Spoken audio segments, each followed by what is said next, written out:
right, and a very good evening.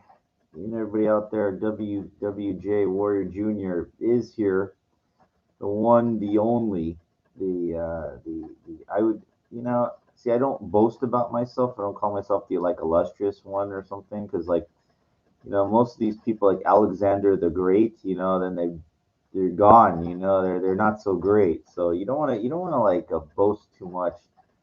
You know, good to have a little ego though sometimes. Don't Wayne Dyer, Dr. Dyer, he was good. He said that the ocean, it lays low, but it's real powerful. Well, you're not the ocean, so like if you're that powerful, then you could lay low. But if you're not, then it's good to you know. Well, it just depends. Everything is depends balance on how you perceive things. Isn't that what life is? It's perception, and it's like actions, and then all those actions add up to who you are. We all make mistakes, but man, I'll tell you, lemon ginger tea this time, not the chai spice. I don't know why. I'm just going, and maybe I'm laying off the caffeine. The chai spice is kind of strong, so I will sit back and entertain myself and entertain you kind of people out there.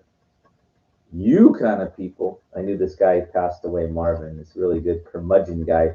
And I would say, you people, you kind of people. He goes, you people. Like he'd get real offended, but he was Jewish like me too. That he is really thin skinned. Like if you say one thing that like upsets him, he won't talk to you for like 3 months. He was a great guy though.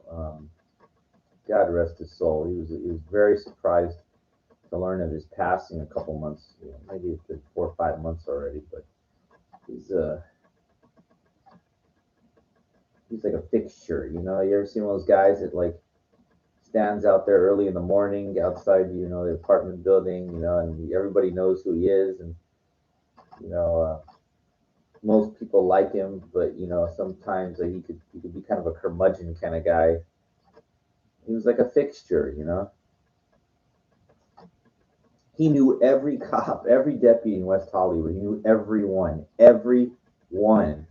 Just I don't know why he called them all the time over stupid shit, so they'd show up and he'd be like, "Hey, I just want to introduce myself." He's funny. He was good. He was a good guy. So the topic for this one is time is going. And you know it's real easy to look at that in a negative way. Sounds like, oh, it's going, oh shit, like you're losing. It's going.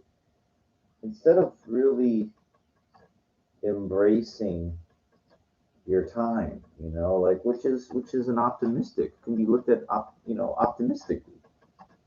I'm not far from 50, as I talk about all the time, and I struggle with sometimes things that make me realize, oh shit, like it's too late to do this. You're not, and I hate when people say you're never too old to be, and that's total bullshit. Because the reality is, nobody like wants to hurt your feelings until you really try to become a threat to something where there's money to be made. Then people will let you have it.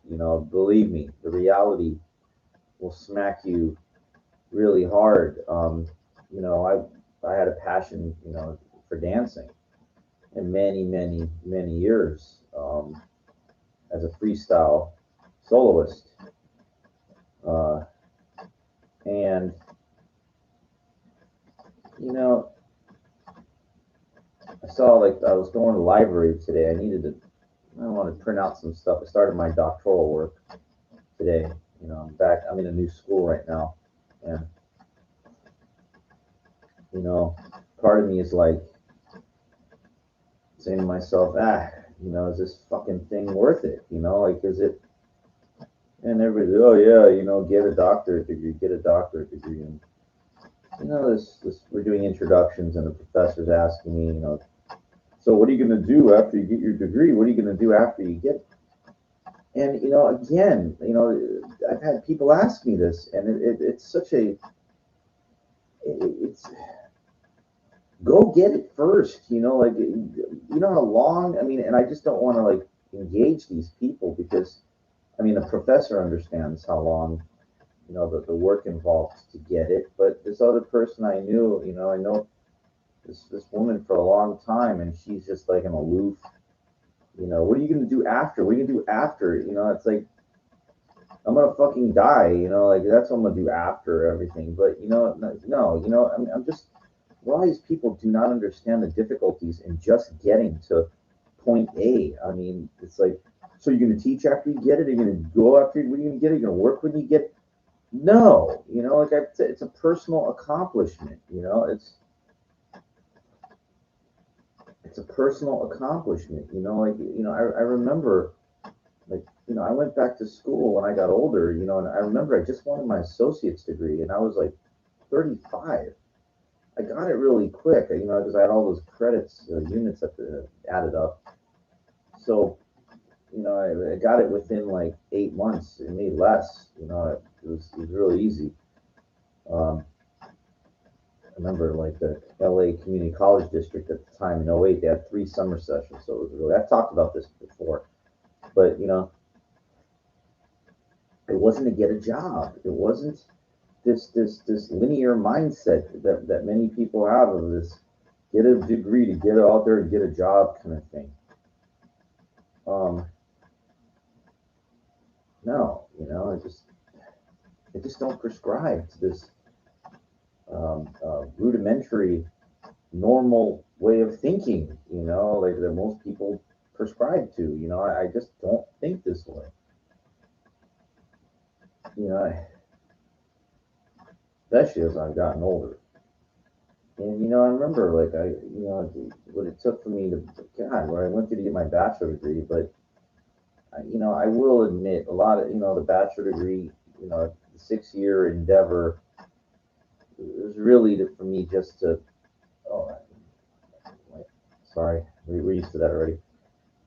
At the time I was just into playing cards. That was I thought I was gonna be a professional poker player.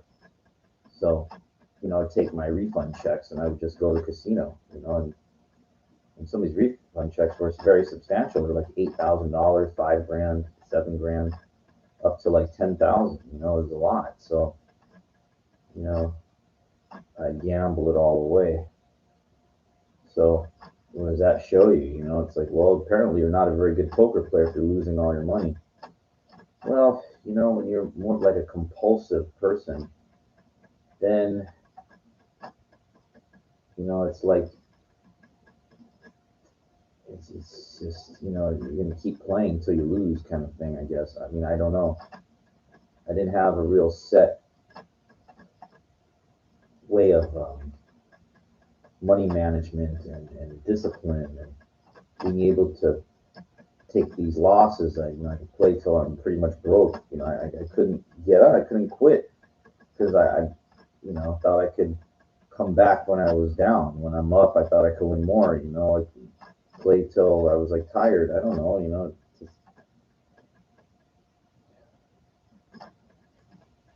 So, eventually, like when I got my bachelor degree, I was like, okay, well, it's like 41. What are you going to do with it? It's not a big deal. It was like in general studies. I didn't care. And, that really didn't surprise me. But when I got my master's, you know, I worked pretty hard for that. Over 3 years, I had to get my master's in sports administration, even though it says phys ed on my degree. And I really thought that the jobs are going to line up. None of them did. It was a I don't even want to talk about how many I applied for because, and I know it's going to be the same thing with this fucking doctorate, but I might as well, power it out over, because I'm like in a degree completion program where they let me in, they're giving me money to finish it. So it's like, why not? Why not? Like a year and a half is a year and a half, and you get this fucking another piece of paper. You're a quote unquote doctor. So, it is a waste of time, but I mean, I really don't know what else to do. So it's like, why not waste it, you know, creatively. You know, it's just, it's fucked up. There was this job in Las Vegas. It was, I really thought, like, I don't know if you ever get this feeling, but like, I saw this job at this community college in Las Vegas for a dance teacher, and it was like lecture and lab, and I was like, master's degree in phys ed with relative work experience. I go, okay, this is it. I think I finally got this thing here. I got a master's in phys ed. And I have a degree above it. I have an EDS degree. It's just halfway to doctor. Plus, I have all my years of dancing on television. My resume. Go ahead, beat that. They fuckers never called me.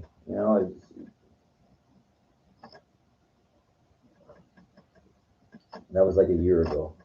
Maybe no. Yeah, who knows?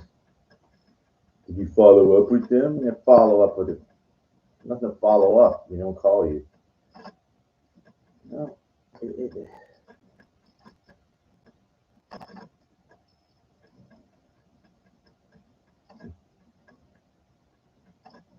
So I was going to the library and I saw this kid, like he was recording himself dancing. It's kind of that modern type hip hop, that jerky style that like the Les Twins have. And I kind of got like frustrated at myself when I was looking at this, and I was saying to myself, like, I wasted my whole life doing this. And I didn't even want to talk to that kid. I just kept going, it's like, God, like I put so much time into this, doing this over my lifetime, and that's all I got was a couple stints on television when I was 29, and at 31, never since, and I'm 48 now. What sucks is like, I've been going out for years and years, and felt like I'm getting better, like all my stuff is led nowhere. Wrote like a fucking dance movie, a real beautiful script of a story. That's what really pisses me off. Is like, because I felt like I have something really good to contribute, in a registered script with the Writers Guild, beautiful story. And I try to reach out to, I've talked about this before. It's not even worth opening up old wounds, like, because it's just frustrating, it's not even just work, and that's why, look, you can only do so much. You can only do so much, It's like, I like going to the gym, kind of living a quote unquote natural bodybuilding lifestyle. But, it's hard to define that natural. What's natural, because some of these supplements, they can have anabolic, not steroids, but like they can have some of these banned substances in it, I guess, in natural competitions. But, I was watching earlier today this thing with Mike O'Hearn and Rich Piana passed away a couple years back, was it? A year, I don't remember. Fucking huge behemoth. Guys, like, Mike O'Hearn, as far as I know, this guy's no twerp. They say he goes about 265. I don't know how tall he is, but he's got the atypical, if that word would really apply to this guy. You're really good Adonis physique. This guy takes his shirt off, and it's like no fucking joke. And it's like marble, But compared to that Rich Piana guy, he looks really small. This Rich Piana guy is like goes about 300, maybe more. He's got that pumped up like a air look, Just he's not as cut up as O'Hearn is, but it was like looking at a fucking unbelievable. Like, my God, and this guy's all tatted up and pumped up, full of juiced up steroids, and they go after they go over this. They do an arms workout, and I'm watching their fucking exercise. I'm watching this shit, and these guys are doing nothing but they're doing specialization exercises that, no offense, but I mean, my routine is better than theirs. I mean, no offense. It's just, I mean, okay, some of them that he was using the cable thing, that was kind of cute, some target exercise. But dude, I do shit, like it really gets the meat and potatoes. I mean, of hitting your tries way better than what he was doing. These guys are just doing some kind of cute cutting exercises, and when I'm sitting there, and then they go into like this aerobics room, and I know they have a posing room there too, but they were in like this big aerobics room, and then O'Hearn takes his shirt off, and he's like just standing there, and you're like, just wow. I mean, this guy's like, stage ready. He's fucking, you get on a fucking stage. The piano goes, man, he was at Excalibur show. You could just jump right in. You're cut up as anybody. And I'm looking at this like, and all the comments in the comment section are they all agree. They're like, dude, that guy, and O'Hearn's trying to defend himself, talking about, oh, no, this ain't from steroids, man. This ain't from fucking drugs. This is from hard work. This is from diet. I go, no, no, no, no, no, no, and no. He's a little older than me, but no, you're not gonna get like that. There's no fucking way on. I don't care what you talk about genetics and anything. And I know he won't admit to what he's taking because he holds those natural universe titles or natural, all those things, and that could be stripped away. It's all he has to do. So yeah, I took, I'm been taking trend, ever since the late '80s, moderate to light doses, Clen or whatever that he's shooting. And I guarantee you, he's pushing a pin. I mean, there's no fucking way. That ain't from a. I like how he goes, it isn't from popping a pill or something. Yeah, he ain't popping a fucking pill. He's pushing a pin, is what it is, And, it's. I don't want to, just isolate on him.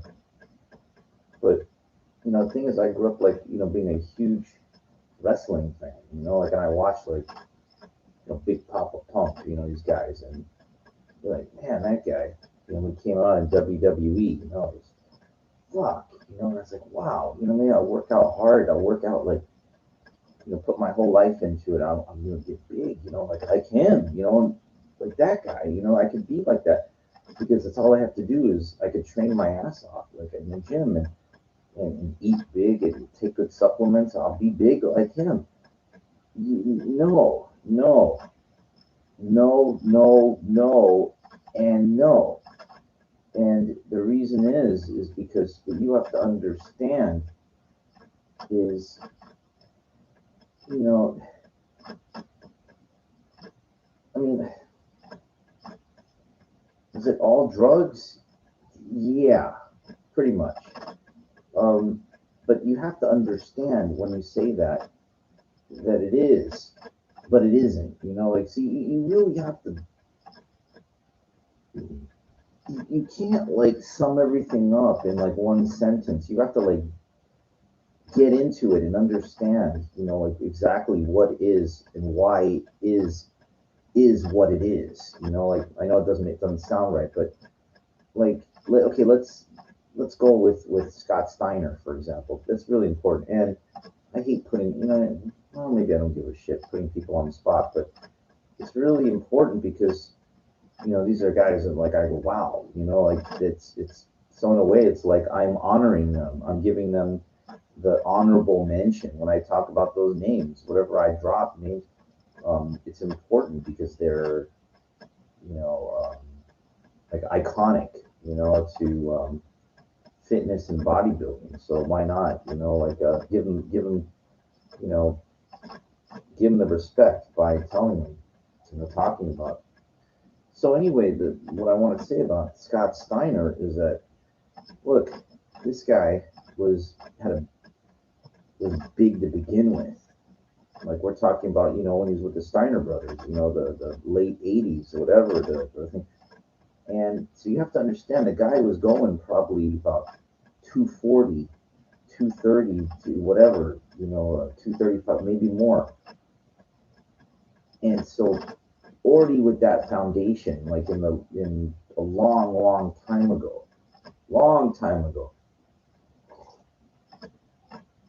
So then when he really started, juicing hard, trying to, and figuring out what stacks would really make him, like cut up and pumped up like that. It was like he already had like a really good solid foundation to add on, to cut up, to add to. You're not taking somebody that's really small, like, that's 135 pounds and making them into somebody like 250. It's not like that. So it's important to understand, like what like I said about O'Hearn, like he was probably taking moderate whatever way back, because even when he was in the first original American Gladiators as a stand-in, whatever the type of thing, it was already like 250 probably. So you're talking about somebody that was really big, like already at a very solid foundation. Wasn't like really small. Now, you see guys like Brock Lesnar. I think he got busted for steroids years ago. But again, another person that was already big, to begin with. These guys that are 6'4", 6'3" plus, even without nothing, they're going to go about two, and I'm going to go real low, like 225 plus, and that's with nothing. They're already well over 200. So, we're saying 225 already at 6'3". Now it depends. Like, I know there's a big difference between 6'3", 6'4", 6'5", like Batista 6'6", as far as I know. So, I mean, even without anything, Batista would be at 6'6". Guy would probably be close to 250 with nothing. It's already like, big to begin with,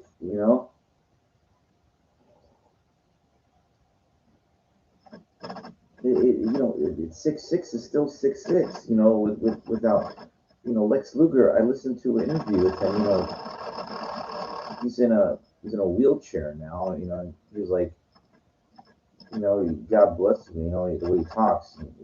He's really eloquent. I like listening to him. But he goes, and Lex Luger was 6'6", I think, also. He goes, it was like 280. He said. And he's like 180 now. I know he looks like bone thin.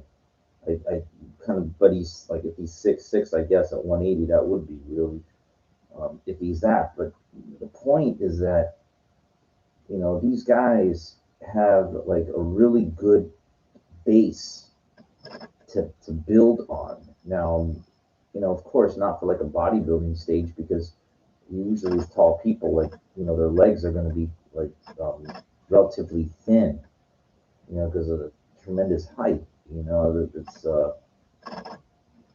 on stage, it's a different story, than we're talking. But I see the decisive, the elusive thing is like when you see guys like that, Lesnar. I remember when he first came out in WWE, like 2002, 2003, and this guy comes out, he's like fucking huge. He's like Lesnar 6'4", 6'3", 6'4". 285, I think they built him at, maybe a little more.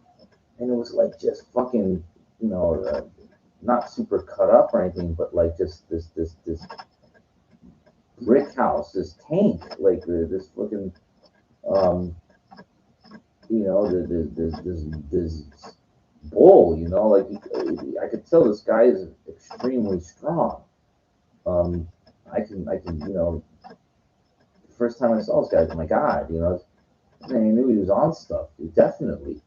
But he was fairly young. I met him. I stood next to this guy in a hotel when he was just starting out in WWE, and I mean, I was like, "Fuck, wow," you know.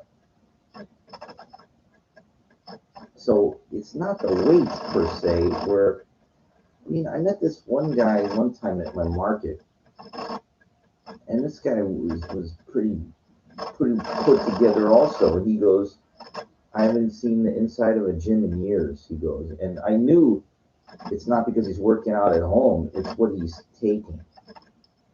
So we're talking about some extremely powerful compounds, okay, that exhibit anabolic like properties. Now, I think that without training, without the training and just taking, um, you'll look aesthetically, you can get aesthetically built, like really incredible just from the compounds of the anabolics. But you will lack in two departments, um, which is you will not be strong, and it doesn't mean you know how to perform the exercises properly. So you're covering like a major a bit. You'll be fooling most people, and most people don't care. They just want to look the look. Um, hey, I mean, I got to be honest with you, but I wish I could, without. Dude, I was in the gym earlier today. I did legs again, second day in a row, and I did 250 reps, not all at once. 250 reps with 60 pounds on my back. I know it doesn't sound like it's not a lot, but the point was that this one guy that I listened to on YouTube saying, okay, we'll do 300 reps with just the Olympic bar, which is 45 pounds, and maybe the clips on there, which weighed nothing. So, I mean, he was saying do sets of 100. I upped it. I remember I did with the bar with 50 pounds on the back and 60 pounds. And say, well, there's not a big difference between 50 and 60 pounds. Yeah, when trying to do 300 reps, you'll feel the fucking difference. So, you know, I might go back down to 50, but the point is that, I I go to the gym. I work my ass off, man. I work my fucking ass off, and I can tell you, I have training logs that go back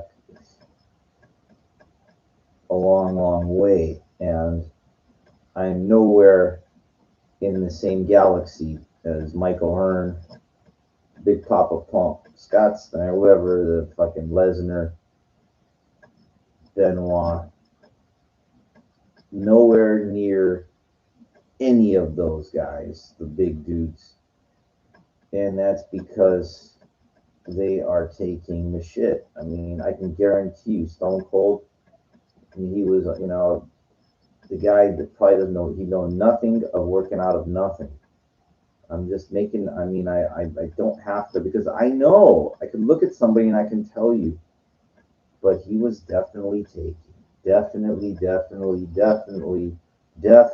taking a moderate anabolic.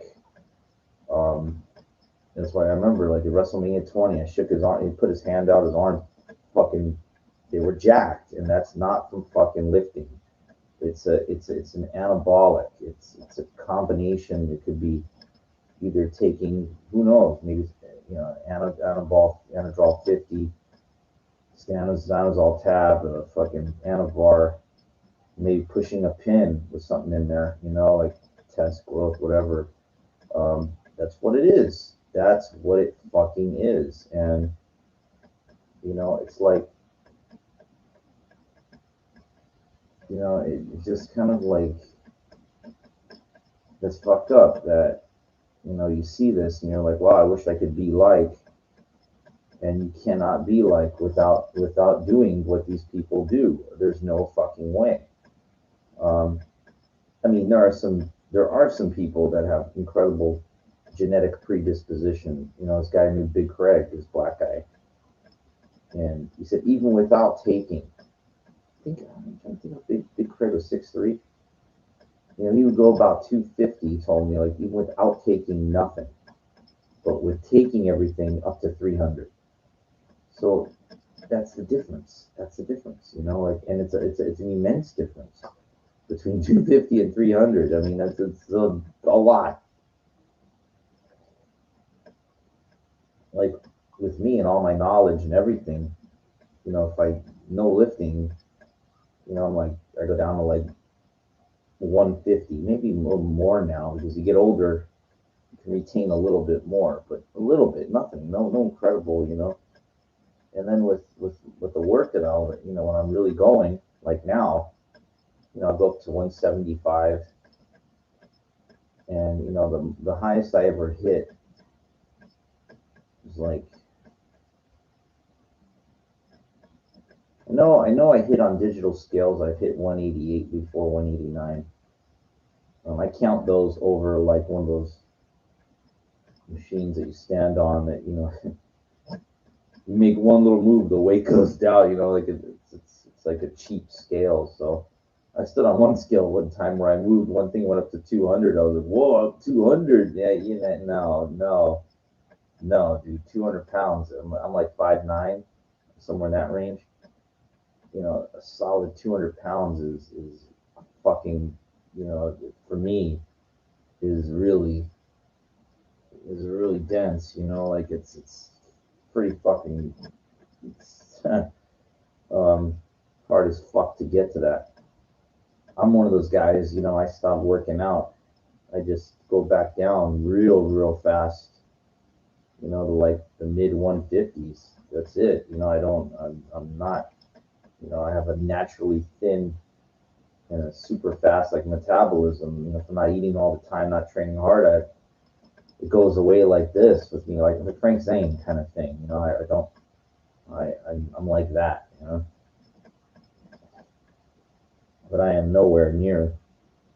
You know, they keep talking about how small he was. Yeah, that dude could hold his own against Arnold. Okay, when Arnold came out of retirement in 1980, he was like Frank Zane was surprised. He's like three-time Mr. Olympia. It's like he's defending his crown, going for a four in a row, and Arnold came out and beat him, and he was really pissed. Like Frank Zane was really upset. Can you imagine? Like, you would think like, dude, you know, I don't care. You come out of retirement, you're not going to beat me like three in a row, like, and he lost. So my point is like Frank Zane was like 5'9", 200. So it's enough. I mean, it's like it's really well. That was a long time ago. People have gotten well. Arnold would look like nothing now compared to was Arnold 6'1", 245 at his heaviest. That's like what Cena is 6'1", 245. It's like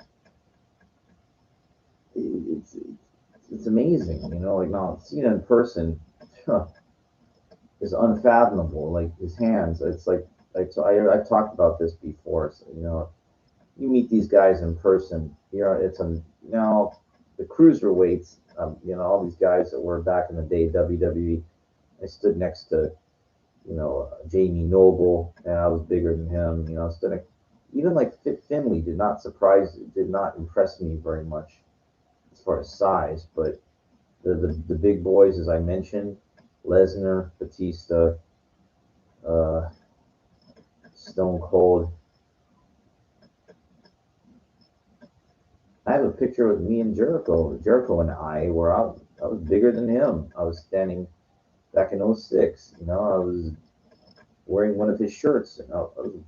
Now his head was bigger than mine. I know that, because I know he was taken, definitely.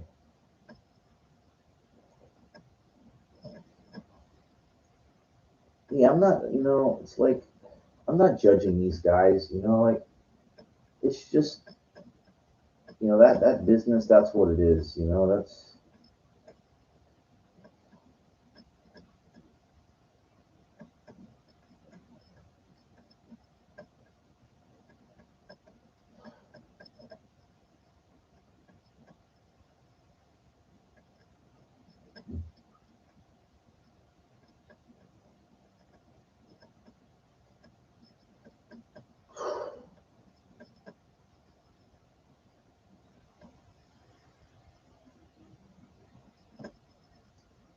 Anyway, I guess that's about it. I mean, I don't want to. I like to like make points. I don't like to just sit around and talk about things that don't matter, that they're not relative.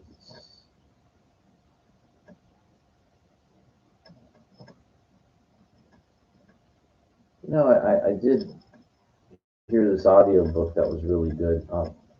It's called the No More Mr. Nice Guy. Really, really impactful. Because I know, like as the title suggests, oh, you're so nice, so nice to women, so nice doing things, and you don't get laid from it. People tend to use it as a stepping stone because you're so nice, using your kindness as a weakness. Um, and the book implies that you, um, it implies a lot of things. The book implies a lot of things that was really interesting. Toward the end, it said that the reason, if you're a guy, it says like your wiring, like there's something that happened when you were young, and that's the reason that you are the way you are. It was just really interesting. I don't want to cover everything in it. It was just, like I didn't think there's no way, it's going to relate to me. I'm not going to, but it did cover some, it did hit me on a nerve, you know. It said like the reason that women are not giving you sex, or not, like difficulties because you have these thoughts, wired into your mind the way you think. It's really interesting. It's really, I recommend it. I recommend, and I like what I do is I like putting on those audiobooks as I lay down, go to sleep. It's like somebody reading you a bedtime story, but this is educational. Like you're learning shit. I don't. I hope it's absorbed subliminally while you sleep, but either the case, what I'll do is, it's 4 hour audiobook. I put on the whole thing, and then whatever I don't remember, I'll just put it on again. I'll start from another chapter, and it's really, um, I like that. I like to keep your mind learning. I mean, I do listen. I put on YouTube. I watch some funny shit. I watch this cats that I watch all this different shit, wrestling, old stuff, and um, I'll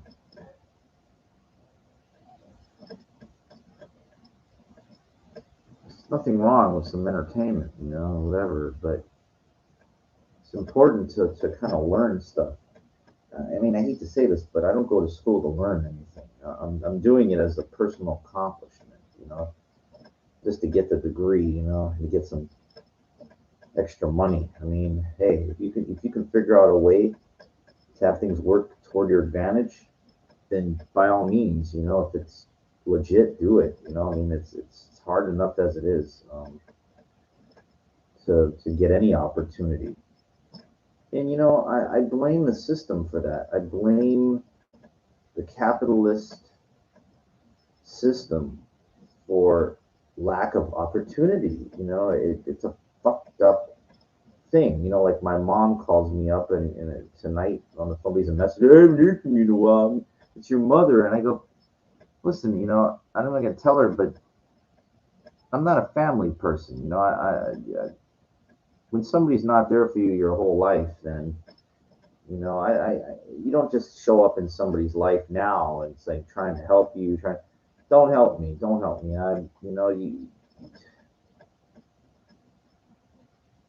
And I'm sure a lot of people relate to that. It's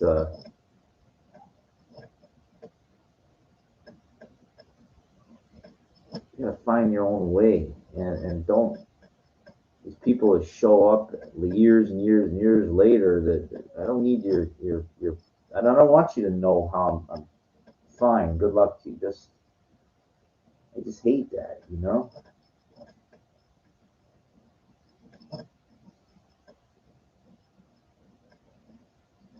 I'm just not a family man, you know. I'm not a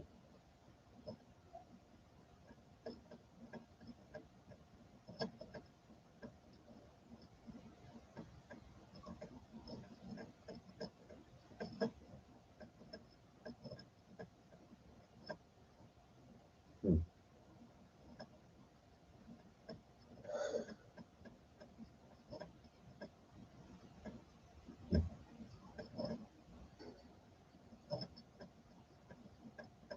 you know, it really is. You know, when you're like a kid, all these people, like,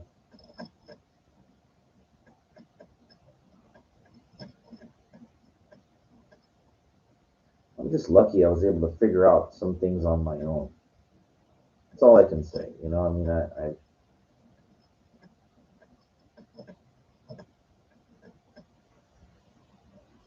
because I've seen, and I hate to compare people that they're doing better, doing worse, have more, have less. I've seen it all. I've seen it, and you really can't do anything either way. You know, either way, you can't. You can't. You know, people that are doing better, they don't want to hear about like your struggles, and people that are doing worse.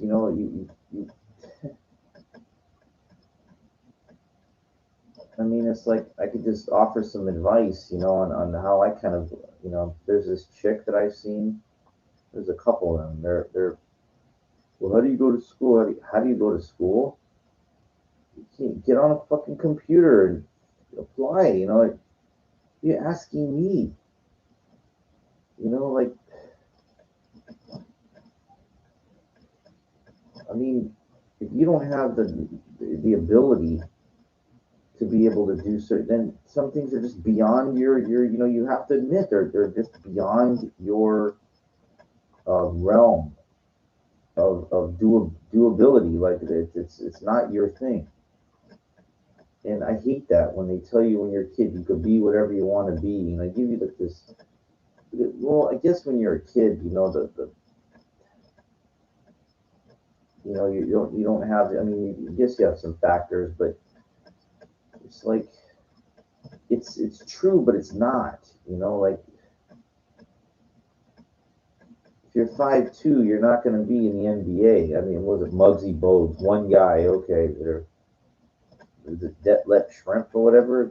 No, that guy was 6'8", but his name's Shrimp. Like Shrimp, whatever.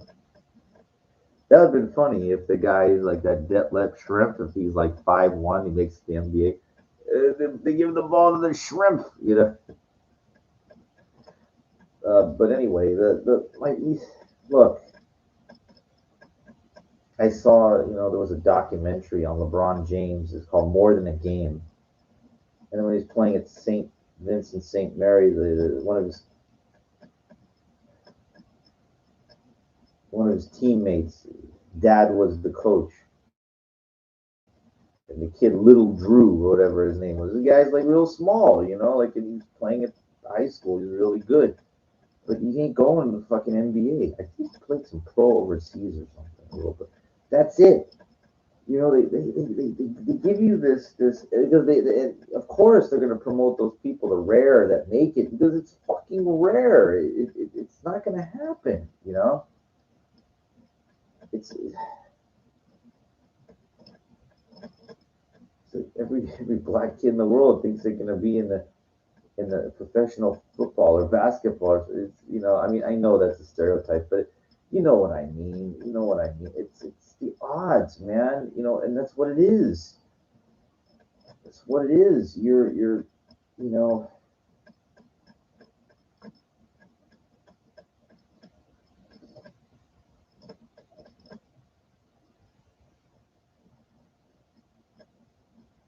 even a standout in a college, if it's not a big school, it's not a big deal.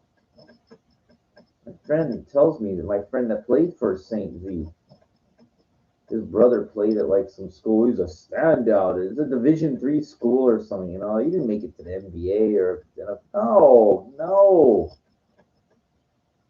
no. Even a D2 school is nothing. You know, a Division I school is a different story. But and even that, you know, you have to be a fucking standout. You know, like it's.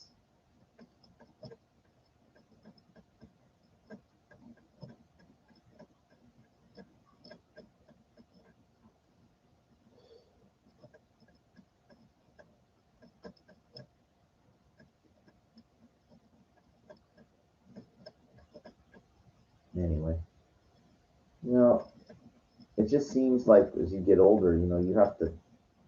Well, it is, and that's what leads me back to the thing about time is going. I'll close as I start. You know, as like topic. You're gonna get. You know, it's like what you want to try to figure out is how to make life manageable. Now, what does that mean? It's a vague statement. I know. And I'll tell you what kind of gives me some peace of mind. Something that you can do that's not going to be taken away from you. You know, like you're too old to be a wrestler. You're too old to be a baseball player. You're too old to be a dancer. You know, whatever it is. You know, because those things it is. You know, you know the people that sign your paycheck, they're the ones that decide. So I mean, it's like no offense to like Victoria or something like that. You know, she was like really pretty, like you know, like in WWE back 20 years ago. You know, and she's like a little older than me now. You could see she's old. You know, like but she doesn't have that. You know, and I mean, I would do her, but you know, you know what I mean. Like it's look, it's bankability, it's marketability. It's like they want. I get it. You know, so but what? Think about it. Like, what could you do that it can't be taken away from you. Like I'll tell you, for me personally, that's like dealing like in sports cards or sports memorabilia or something. That's something I know how to do. You know, ever since I was a kid, I was going to sports card shows and stuff like that. So that's something that you know I did when I was a kid that I could still do now.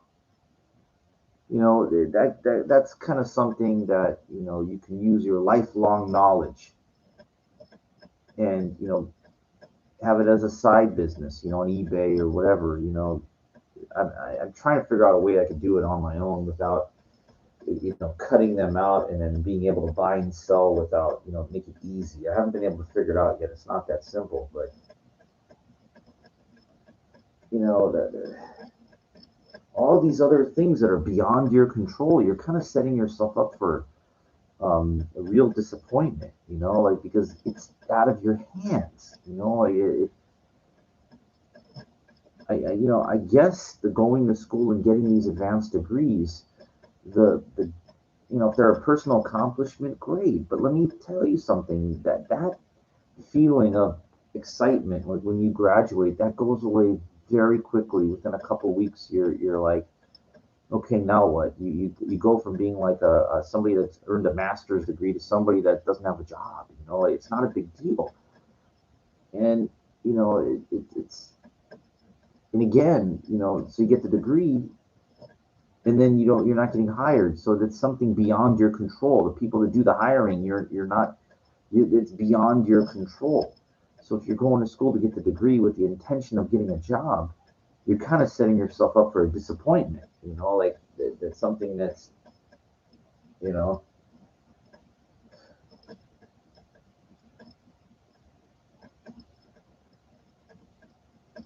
So you know, I related with in my introduction, my professor said, "Well, what's your you know what kind of grade? What are you going to teach?" I said, "No, I'm doing this as a personal accomplishment." I remember I told one professor that at the school that I got dismissed from, he got really pissed. He's like, "It can't just be a personal accomplishment." I was like, "Why not? Why not? Why can't I just go to school to get the degree? Why do I have to fucking get a job with it? Why?" And he didn't like that. You know, he just didn't like my answer. It's not a good enough reason. It's good enough for me. And my philosophy is I'm willing to do the work. I go to school to make a paper airplane out of the diploma if I want. It doesn't matter. It's mine. You know, I can do whatever the fuck I want with it. Wonder if that heavy stock of paper airplane, if it would, you know, flow pretty far because of the paper.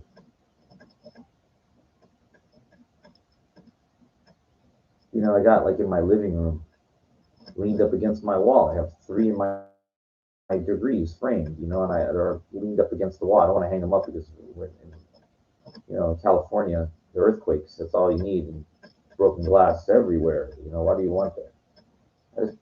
And I look at them, you know, like every once in a while I say, wow, you know, I remember I got this when I was 41, I got this when I was 44, I got this one when I was 46. You know, 3 expensive pieces of paper, which only took me a couple thousand assignments to get everything, you know. And I'm not exaggerating.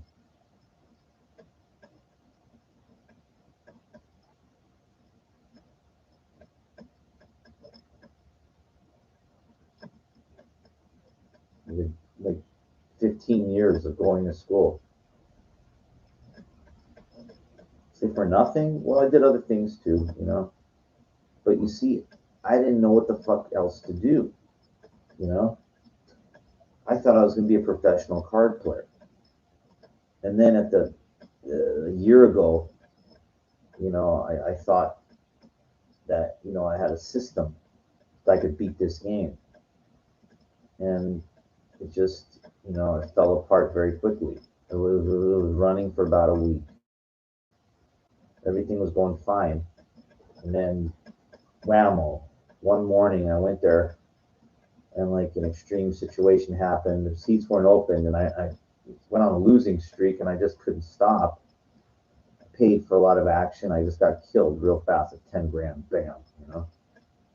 So all it took was one big losing session and I said, fuck this, you know.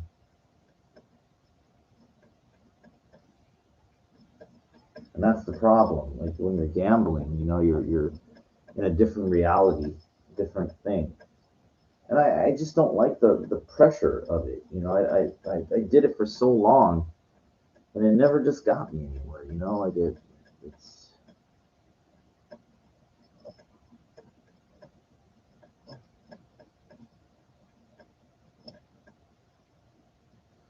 I thought, you know, like I thought I could try this, thought I could try that, and you know, that's like, you know, they show you these people on TV. Oh, wow, look at the big money. Look at the big money. Yeah, that's the enticing. That's the enticing. You know, you watch the shows and you see this big money. I remember this one I watched years ago. You know, I didn't watch because it doesn't help me. It was like this World Series, a final table. Like it was him and this 2 guys down. It wasn't a money maker. It was maybe 7 or 8 years ago. And this really fat guy. I mean, this guy was a real hefty, you know. And he shows up like this is the for the main money, the big one, the 8 million or more. I don't know how much. It was a lot. It was somewhere along those lines, 6 million, 8 million, maybe more. I don't know, somewhere in that range. And he wins. He wins like he gets that. I remember like he gets the perfect thing to give him the straight or whatever. He gets up and he's jumping up and down. I remember like he goes and he's wearing this guy's wearing like a giant T-shirt and shorts. So like the big, you know, the biggest event, you know, like, and this guy, I remember he's like, he puts his hand up, he was so fat, right? You could see the guy's stomach, like his shirt couldn't even cover, you know, couldn't even cover. And he's like trying to pull his shirt down. And I'm saying, this guy just won fucking $8 million, you know, and he looks like a fucking like pig, you know, like a bum, you know, like, and I'm on TV. This is like on, you know, and you know, I'm saying like, the fuck is it's very hard to have, respect, class for, the world championship, like something like where people don't show up, like, I mean, I think I watched, like, I remember back in the day, like some of these pool events, like 9 ball world championships. These guys, they have like these black vests, white shirts, bow ties, like real classy, like real fucking. And it's like, the judge, even like, I remember they had like referee, they wear like white gloves, kind of thing. I was like, not snooker, it was like a 9 ball thing. These guys know they're on fucking television, man. You gotta represent. I mean, it's like,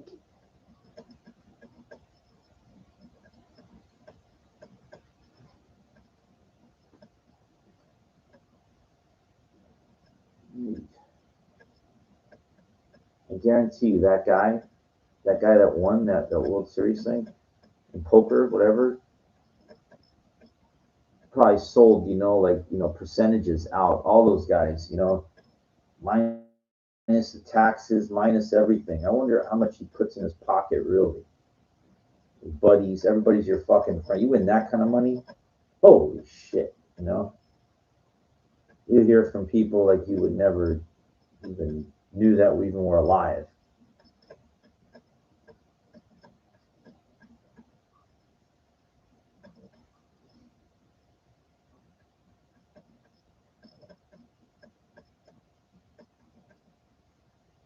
I mean, that wasn't even my dream to play no limit. I was a limit player.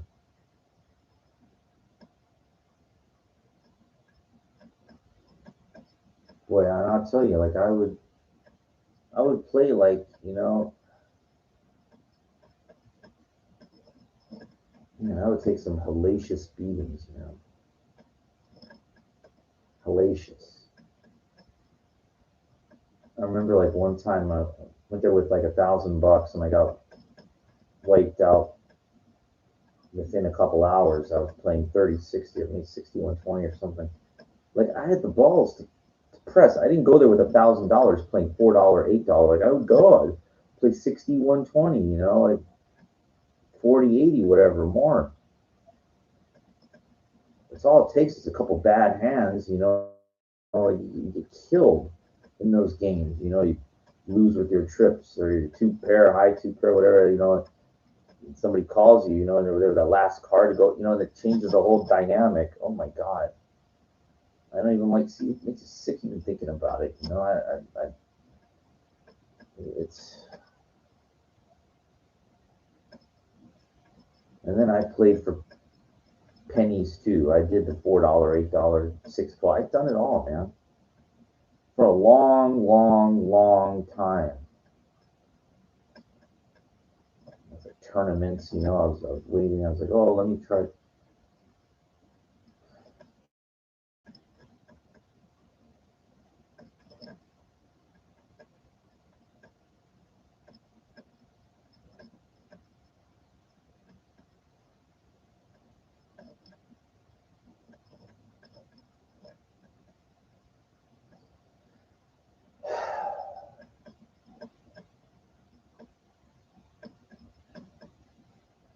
That's one of the hard things. Like when I think about Las Vegas, I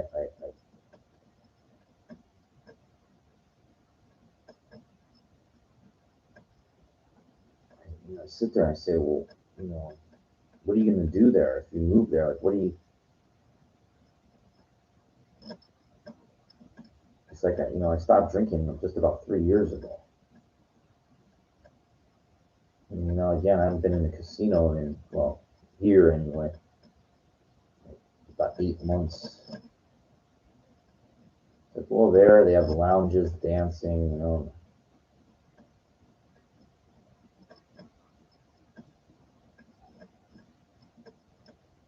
it changes so much. And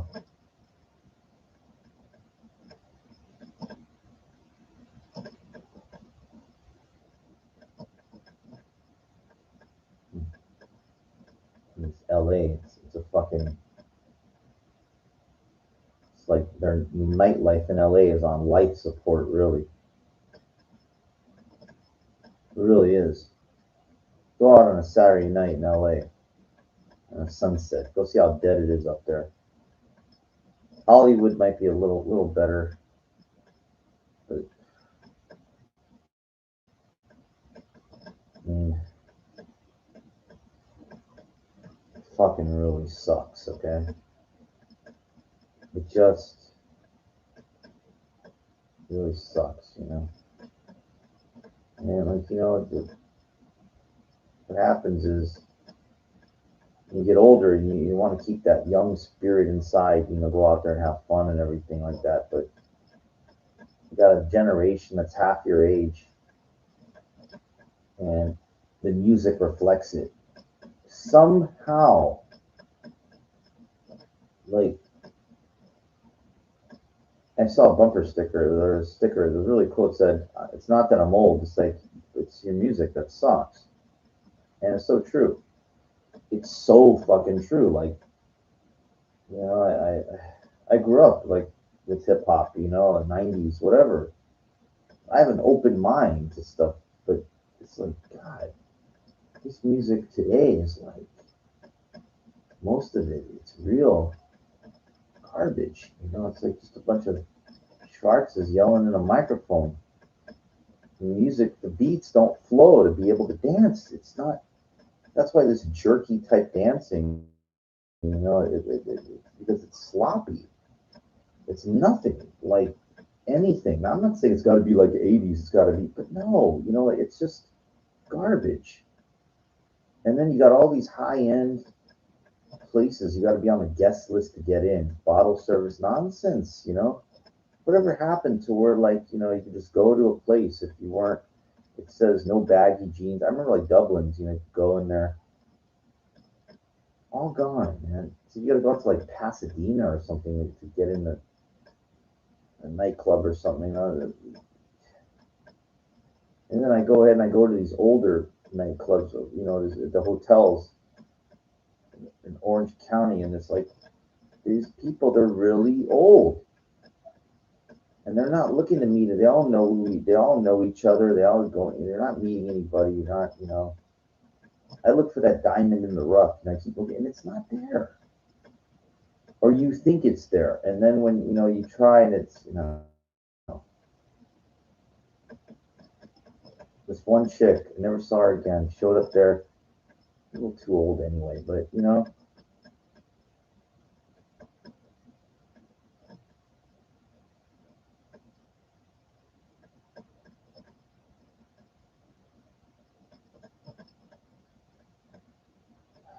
I was in Fullerton, slept all the way out to these fucking places. Take a fucking Metrolink. This is like on a Saturday night. I leave in the afternoon, early, to go to an event at night. And the event is like, they're already start like they're setting up at 5 or 6. The event starts at like around 7, and they go to like 11. That's it.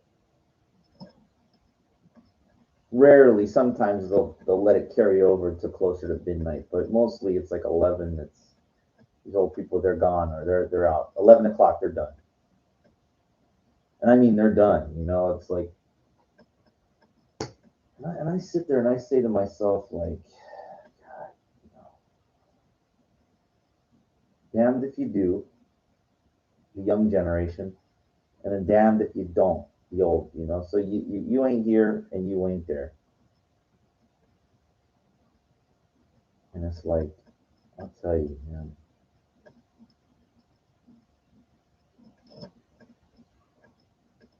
But at least in Vegas, you get like so many tourist people, and they are down to have a good time.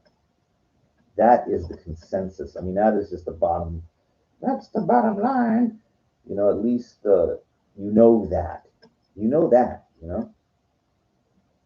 Here, it's like Los Angeles. I mean, I tell you, I went to like Trader Joe's. I keep an open mind wherever I go. I'm walking down the street, in the markets, wherever. Open mind, positive, trying to, and it's like most women, I'm not saying all, I'm saying just like they got this kind of like, and it was even before COVID. I'm going to start saying before Omicron, before here, I'll do it in succession of order. It was before Omicron, before Delta, and before even before COVID, before everything. It's still tough, man. That I remember. That I know for a fact. It wasn't COVID that changed. COVID changed the dynamic of a lot of things, but it was tough even before. And I'm just saying, like, as far as getting like a nice woman to talk to see what they're about, like, it's just the thing is, and none of these guys will address this like I would, because you gotta understand something. If you like these guys that are trying to teach you how to get laid and meet women, they're trying to upsell because they want to like give you hope, and bottom line is they want to get paid. So that's what's most important, and they know they're not going to get paid by breaking your spirits. It's not a marine a mentality of break you down and build you back up kind of thing. But they do have boot camps like that. I knew this one guy. I was at Vince. He did shit like that. But once they get your money, they can then you're fucked. You already paid. But they're glorified cheerleaders, is what it is. It's like a personal trainer. Like, I mean, if you sincerely don't know what you're doing in any facet, like if it's working out, if it's trying to meet women, and you want to, and you pay somebody, I'm not discounting that fact. But the thing is, you better come away with some serious life changing, life altering, information. Like, you see, there's a big difference between a glorified cheerleader and a real like master trainer, somebody that like will show you exactly. Okay, it's like if you were trying to become like a pro wrestler, they show you, it's real hands on. Show you, okay, well, this is how you lock up. All right, you turn it and then you say, okay, it's your turn. Whatever. Or like the exercises of understanding like a tricep pull down with a rope, and understand that you don't lock out to where your elbows, they're not have, you don't work your joints, you work your muscles. Like there's a fluid motion. And once you show somebody how to do it, then you ingrain it in your brain, and you don't need them anymore. You don't need them to go one more, one more. You don't need that. If you do, there's something wrong with you. It's glorified cheerleading. If you want to pay for a cheerleader, then go pay for some hot chick with pom poms, a Dallas Cowgirls or something like that. But it's bullshit. But my point is like, I watch in my gym. None of these people, none of them know what they're doing. None of them. They have the certificate, like from the ISSA, whatever. You're a certified personal trainer because yeah, they know the muscle groups, the scientific muscle groups. They know how to give CPR. Um, they know how to use the machines, whatever. But they don't know what I know. Okay, they don't know. How could you know? Because I have like 40 years, 30 years where the kids weren't even born. You have thousands upon thousands of hours of gym experience, thousands upon thousands of hours of trial and error. You can only get that through thousands and thousands of hours of understanding. I mean, it's not like teaching somebody, okay, well, this is how a machine works. You have no idea. There's, and they all think, well, it's to see how much weight I can lift on there. Is it? When did machines become powerlifting competitions? There's so much that goes into the psychology of understanding of training that none of these people, like almost none of them, know. Almost none of them, because they don't have thousands upon thousands of hours like I do. And that goes, then it doesn't matter. And I don't, to them, and I don't care.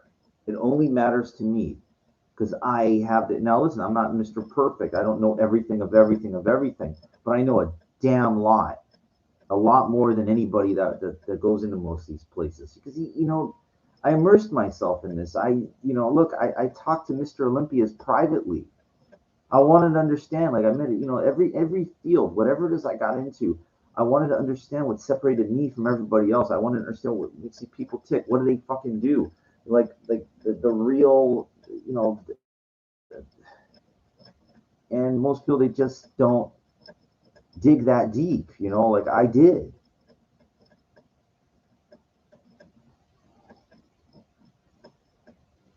I mean, I never made it in anything, you know. It's that it just depends, like what your thing is. That's and it goes back to what I talked about. If you get into something that somebody else, like a producer has to make a decision, if you're banking on like a sports team paying you, like this is out of your control. This is beyond your control. That's why like the shit that I do, or the shit that I'm moving toward as I get older, is not set up for disappointment. Because if you don't, then you're going to wind up getting older, and then depending, like on these other, like some calling somebody boss, they could let you go. They don't, you're too old, they don't need you.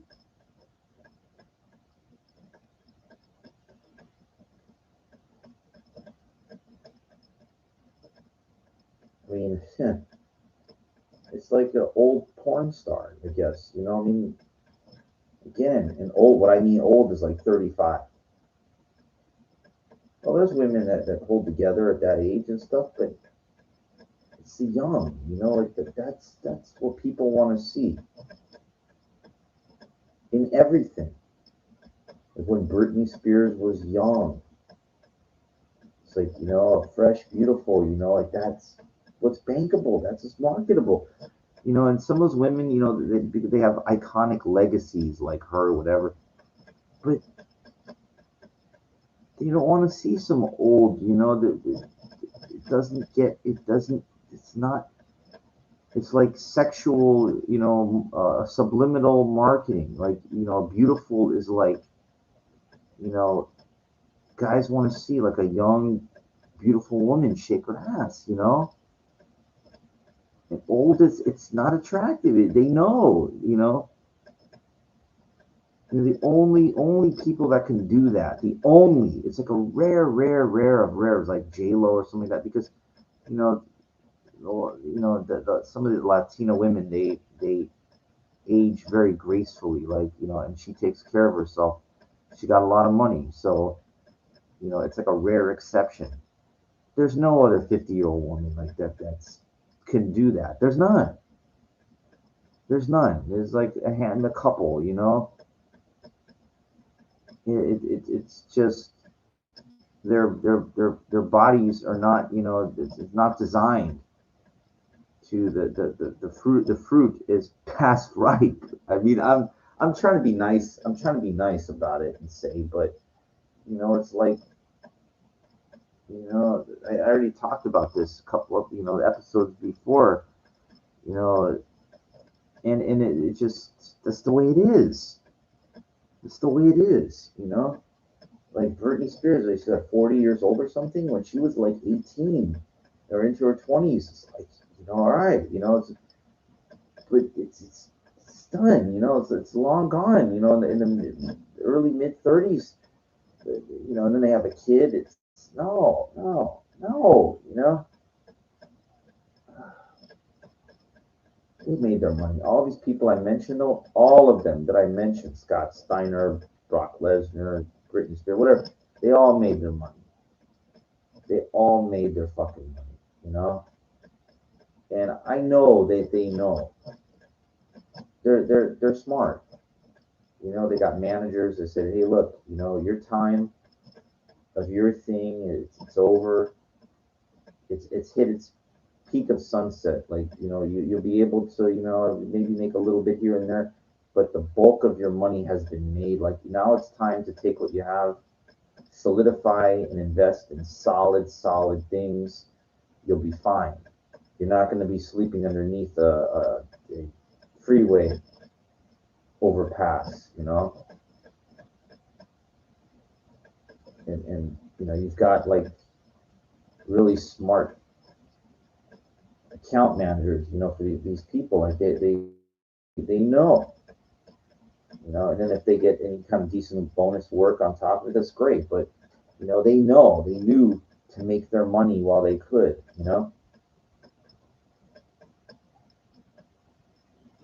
and there's extreme rare exceptions, like The Rock, like that. He made his money in wrestling and then snowballed a monster movie career, but it's extremely rare. He's the only person. I can name other wrestlers they tried, it didn't work. Triple H was in that Blade Trinity. Kane was See No Evil. Stone Cold was in, some thing, it didn't work. Uh, John Cena is getting like it's like he's knocking on the door, like he's really pounding on Hollywood's door, and getting stuff here and there, but no, what I mean over the top. But he's gotten really, But is it the Miz that did the Marine thing? Again, he's another one that doesn't get it. I think Randy Orton was it? Or no.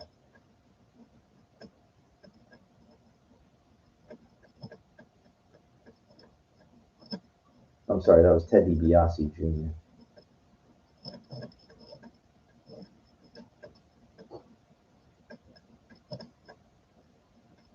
And everybody wants to be, like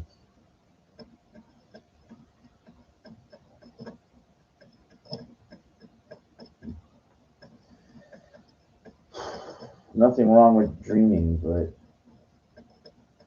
it's like, the reality is that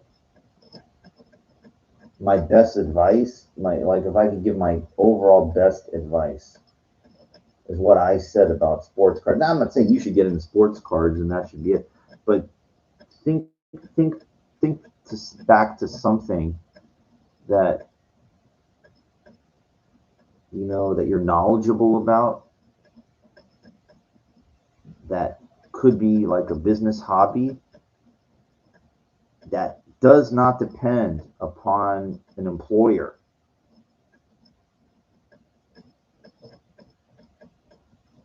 Your own business venture, like where and it's something like that could lead. Think about it. Like take some time and try to give it some good time, and something that you could do like indefinitely. Because this I applied for the post office job, and I said, man, thank God they never called me that kind of shit. Once you're indoctrinated into that pyramid, monotonous slavery type society, oh, and then you get good benefits, retirement when you get real. Yeah, when you get real old, you ain't gonna be able to. That's what you want to do. You want to sacrifice 40 years of your life, 30 years being some schlep rock. A lot of people will do that. They will do that. Then you're too old. Then it's like you basically sold out all of your time.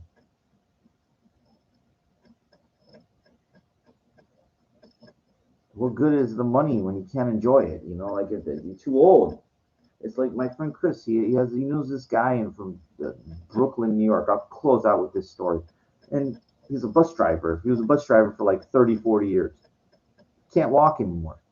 Got to walk with a cane because all the years pushing the pedal. It's, oh, you're going to retire in Arizona, like where it's nice and warm. They lived in the cold in New York.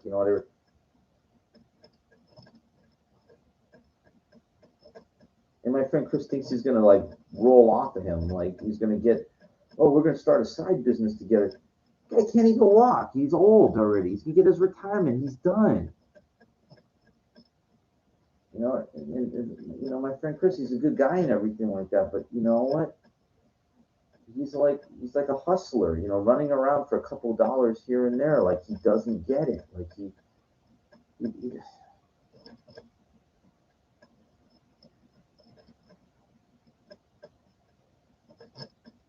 it's not running around for a couple of dollars. That's the problem. The problem is like he's subservient to people that will never give him enough to move ahead. It's the same thing. It's like it doesn't matter if you're handing out flyers for somebody or you're working in a post office. It's schlep rock work. It's not enough. You can't make a substantial amount on your own.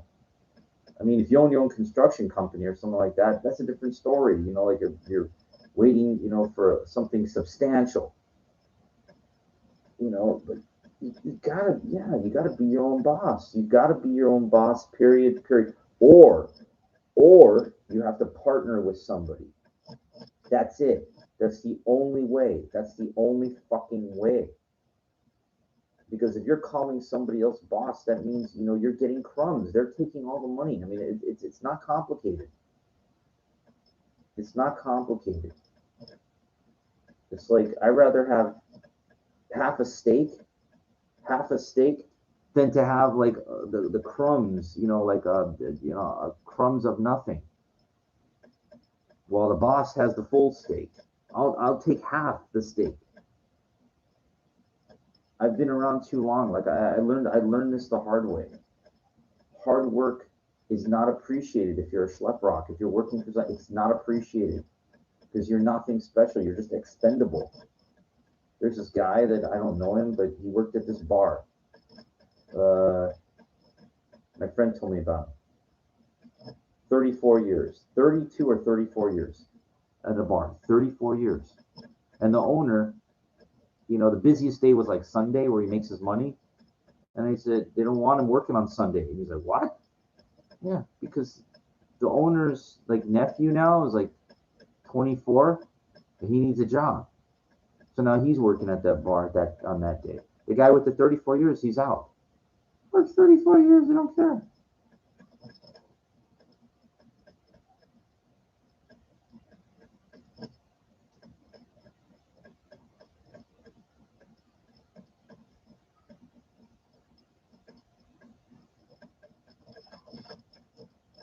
Now, 34 years in the military is a different story.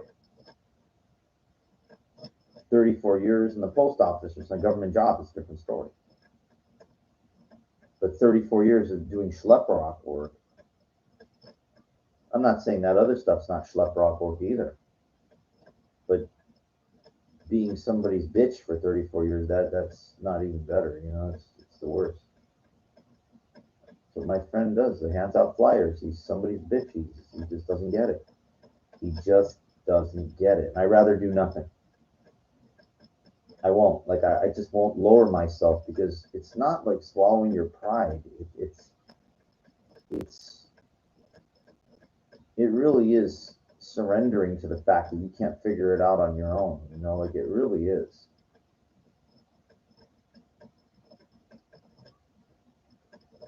This guy that I grew up with, haven't heard from him in a couple of years now.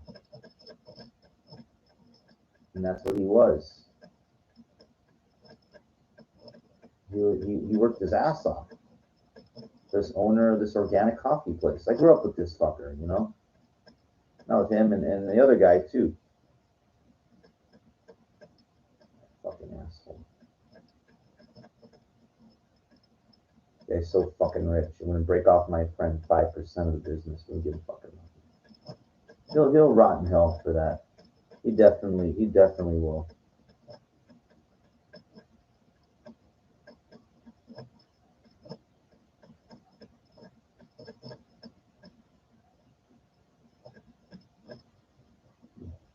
Anyway, on that note, I hope that we've covered a lot of good stuff. This was a really good episode.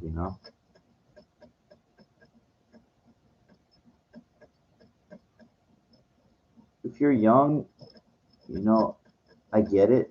I get it. You got I could work and you could be somebody's bitch for a couple years.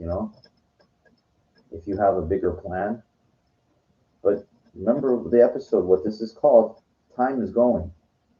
Don't spend too long doing that. Don't.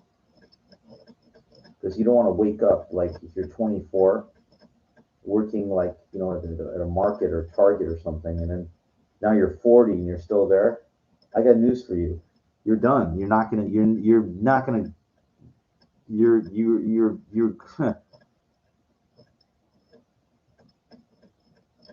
That's all you're ever gonna be. Okay. If you're there that long. I've seen the same fucking people at the market for 25 years, 30 years, 35 years. Okay. Yeah, I'm not exaggerating.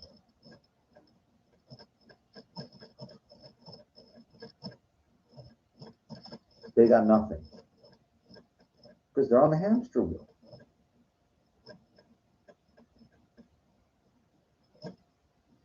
It's enough. Try to keep that in mind, man. That time is, it's, you just, you know, you want to control it. Because that's, these people, they're basically trying to control you. It's what it really is when it boils down to it. Hope you came away with something from this episode. Warrior Junior, I try. I try to help. I tell it like it is, man. Not many people will do this, but I do.